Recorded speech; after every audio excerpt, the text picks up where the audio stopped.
ಹೆಂಗಸರು ಈ 5 ಕೆಲಸ ನಾಚಿಕೆ ಇಲ್ಲದೆ ಮಾಡಬೇಕು. ತಾಳ್ಮೆಯಿಂದ ಪೂರ್ತಿ ವಿಡಿಯೋ ಕೇಳಿ, ಇದು ನಿಮ್ಮ ಒಳ್ಳೆಯದಕ್ಕಾಗಿಯೇ. ಸ್ನೇಹಿತರೆ, ಹೆಣ್ಣು ಸಂಸಾರದ ಕಣ್ಣು ಅಂತಾರೆ. ಹೆಣ್ಣು ಮನೆಗೆ ಮಹಾಲಕ್ಷ್ಮಿ ಅಂತಾರೆ. ಹೆಣ್ಣು ನಂದಾದೀಪ ಅಂತ ಹಿರಿಯರು ಹೇಳುತ್ತಾರೆ. ಅಂತಹ ಹೆಂಗಸರು ತನ್ನ ಗಂಡನಿಗಾಗಿ ಈ ಕೆಲಸಗಳನ್ನು ಮಾಡುವಾಗ ಯಾವತ್ತೂ ಕೂಡ ನಾಚಿಕೆ ಪಡದೆ ಮಾಡಲೇಬೇಕು.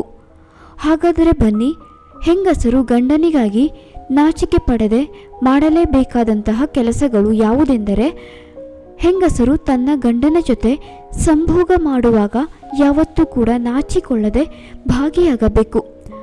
ಗಂಡನಿಗೆ ಅತಿಯಾಗಿ ಸಂಭೋಗ ಆಸಕ್ತಿ ಜಾಸ್ತಿ ಇದ್ದರೆ ಬೇಸರಿಸದೆ ಗಂಡನ ಇಚ್ಛೆಗೆ ಅನುಗುಣವಾಗಿ ಇರಬೇಕು. ಇಲ್ಲದಿದ್ದರೆ ಸಂಸಾರದಲ್ಲಿ ವಿರಸ ಉಂಟಾಗುತ್ತದೆ. ಹೆಂಗಸರೇ, ಗಂಡನಿಗೆ ಸಂಭೋಗ ಮಾಡುವ ಆಸಕ್ತಿ ಅತಿಯಾಗಿದ್ದರೆ ಈ ಕೆಲವು ವಿಷಯಗಳನ್ನು ತಿಳಿಸಿ. ಸಾಯಂಕಾಲ ಸಮಯದಲ್ಲಿ ದಂಪತಿಗಳು ಸಂಭೋಗ ಮಾಡಬಾರದು. ಈ ತಪ್ಪಾದರೆ ಕೆಟ್ಟ ಗುಣದ ಮಕ್ಕಳು ಜನಿಸುತ್ತಾರೆ ಎಂದು ಶಾಸ್ತ್ರದಲ್ಲಿ ತಿಳಿಸಿದ್ದಾರೆ. ಹೆಂಗಸರು ಮುಟ್ಟಾದಾಗ ಮುಟ್ಟಿನ ಅವಧಿ ಮುಗಿಯುವವರೆಗೂ, ಅಂದರೆ 5 ದಿನದವರೆಗೂ ಯಾವುದೇ ಕಾರಣಕ್ಕೂ ದಂಪತಿಗಳು ಸಂಭೋಗ ಮಾಡಲೇಬಾರದು ಎಂದು ಹಿರಿಯರು ತಿಳಿಸಿದ್ದಾರೆ. ನೆನಪಿಡಿ, ಇನ್ನು ಮುಖ್ಯವಾದ ವಿಚಾರ ಎಂದರೆ, ದಂಪತಿಗಳು ಮಲಗುವ ಕೊಠಡಿ ಕಗ್ಗತ್ತಲಾಗಿ ಇರಬಾರದು. ಕನಿಷ್ಠ ಪಕ್ಷ ಚಿಕ್ಕ ದೀಪ ಅಥವಾ ಬಲ್ಬ್, ಕ್ಯಾಂಡಲ್ ಆದರೂ ಇರಬೇಕು.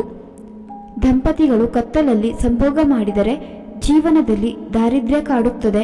ಅಷ್ಟೇ ಅಲ್ಲದೆ ಮಕ್ಕಳು ಸಹ ದಾರಿದ್ರ್ಯ ಅನುಭವಿಸುತ್ತಾರೆ. ಲಕ್ಷ್ಮಿ ನಿಲ್ಲೋದಿಲ್ಲ ಎನ್ನುತ್ತಾರೆ ಹಿರಿಯರು.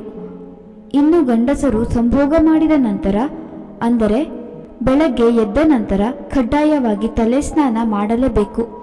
ನಂತರವೇ ದೀಪಾರಾಧನೆ ಮಾಡಬೇಕು ಮತ್ತು ಇನ್ನಿತರ ಕೆಲಸ ಮಾಡಬೇಕು. ಆದರೆ ಹೆಂಗಸರು ಕೈ ಕಾಲು ಮುಖ ತೊಳೆದು ಮನೆಯ ಕೆಲಸಗಳನ್ನು ಮಾಡಬಹುದು ಹಾಗೂ ಹೆಗಲು ಸ್ನಾನ ಅಥವಾ ಮೈ ಸ್ನಾನ ಮಾಡಿ ದೀಪಾರಾಧನೆ ಮಾಡಬಹುದು. ಆರೋಗ್ಯದ ದೃಷ್ಟಿಯಿಂದ ಹೆಂಗಸರು ಪ್ರತಿದಿನ ತಲೆ ಸ್ನಾನ ಮಾಡಬಾರದು. ವಾರಕ್ಕೊಮ್ಮೆ ತಲೆ ಸ್ನಾನ ಮಾಡಿದರೆ ಸಾಕು. ರಾತ್ರಿ ಗಂಡನ ಪಕ್ಕ ಮಲಗಿದಾಗ ಗಂಡನಿಗೆ ಕಿರಿಕಿರಿಯಾಗುವ ಯಾವುದೇ ವಿಚಾರಗಳನ್ನು ಮಾತನಾಡಲೇಬೇಡಿ. ಯಾವುದೇ ಸಾಲದ, ಮಕ್ಕಳ ಅಥವಾ ಇನ್ಯಾವುದೇ ಬೇಸರ ಅಥವಾ ಕೋಪ ತರುವ ವಿಚಾರ ಬೇಡ. ಗಂಡನ ಬಳಿ ನಗುತ್ತಾ ಮಾತನಾಡುತ್ತಾ ಮಲಗುವುದು ಒಳ್ಳೆಯದು. ಏಕೆಂದರೆ ಮಲಗುವ ಮುನ್ನ ದುಃಖದ, ಕೋಪದ ವಿಚಾರ ಮಾತನಾಡುವುದು ಒಳ್ಳೆಯದಲ್ಲ. ಅದು ನಿಮ್ಮ ಸುಖ ಜೀವನದ ಮೇಲೆ ಕೆಟ್ಟ ಪರಿಣಾಮ ಬೀರುತ್ತದೆ. ಸ್ನೇಹಿತರೆ, ಗಂಡ ಹೆಂಡತಿಗಾಗಿ ಕಷ್ಟಪಟ್ಟು ದುಡಿದು ಸಂಸಾರವನ್ನು ನಿಭಾಯಿಸುತ್ತಾನೆ. ಅವನ ಆಸೆಯಂತೆ ಹೆಂಗಸರು ನಡೆದುಕೊಳ್ಳಬೇಕು. ಪತಿ ಸಂಭೋಗದ ವಿಷಯದಲ್ಲಿ ಯಾವ ರೀತಿ ಆಸೆ ಪಡುತ್ತಾನೋ ಆ ರೀತಿ ಹೆಂಗಸರು ಸಂಭೋಗ ಕ್ರಿಯೆಯಲ್ಲಿ ಭಾಗಿಯಾಗಬೇಕು. ಇದನ್ನು ಗಂಡನಿಗೆ ಹೆಂಡತಿಯ ಮೇಲೆ ಇನ್ನಷ್ಟು ಪ್ರೀತಿ ಹೆಚ್ಚಾಗುತ್ತದೆ. ಸ್ನೇಹಿತರೆ, ಇನ್ನು ಹೆಂಡತಿಯಾದವಳು ತನ್ನ ಗಂಡನ ಸುಖದಲ್ಲಿ ಮಾತ್ರ ಭಾಗಿಯಾಗದೆ ಅವನ ಕಷ್ಟದಲ್ಲೂ ಕೂಡ ಭಾಗಿಯಾಗಬೇಕು. ಪ್ರತಿಯೊಬ್ಬ ಹೆಣ್ಣಿಗೆ ಗಂಡನಿಲ್ಲದೆ ಪ್ರಪಂಚವಿಲ್ಲ. ಗಂಡನೇ ಹೆಂಡತಿಗೆ ಮತ್ತು ಮಕ್ಕಳಿಗೆ ಸರ್ವಸ್ವ ಆಗಿರುತ್ತಾನೆ. ಹೆಂಡತಿ ಎಷ್ಟೇ ದುಡಿದರೂ ಅದಕ್ಕೆ ಗಂಡನ ಸಂಪಾದನೆ ಸೇರಿಸಿದಾಗ ಮಾತ್ರ ಅದರ ತೂಕ ಮತ್ತು ಬೆಲೆ ಹೆಚ್ಚುವುದು. ಗಂಡನ ಶ್ರಮಕ್ಕೆ, ದುಡಿಮೆಗೆ ಅಷ್ಟು ಬೆಲೆ ಇದೆ. ಆದ್ದರಿಂದ ಗಂಡನ ಪ್ರತಿ ಕಷ್ಟದಲ್ಲೂ ಪತ್ನಿಯಾದವಳು ಭಾಗಿಯಾಗಬೇಕು. ಇಲ್ಲವಾದರೆ ಸಂಸಾರ ನಡೆಸುವುದೇ ಕಷ್ಟವಾಗುತ್ತದೆ. ಇನ್ನು ಗಂಡ ಹೆಂಡತಿಯ ಜಗಳ ಆದಾಗ ಹೆಂಡತಿಯಾದವಳು ಕ್ಷಮೆ ಕೇಳಲು ಮುಂದಾಗಬೇಕು. ಏಕೆಂದರೆ ಗಂಡಸರಿಗೆ ಅಹಂ ಜಾಸ್ತಿ. ಜಗಳ ಮುಂದುವರೆದರೆ ಮನೆಯ ಮನಸ್ಥಿತಿಯ ಪರಿಸ್ಥಿತಿ ಹದಗೆಡುತ್ತದೆ. ಇದರ ಪರಿಣಾಮ ಮಕ್ಕಳ ಮತ್ತು ಮನೆಯ ಸದಸ್ಯರ ಮೇಲೆ ಬೀರುತ್ತದೆ. ಆದ್ದರಿಂದ ನೀವೇ ಕ್ಷಮೆ ಕೇಳುವುದು ಉತ್ತಮ.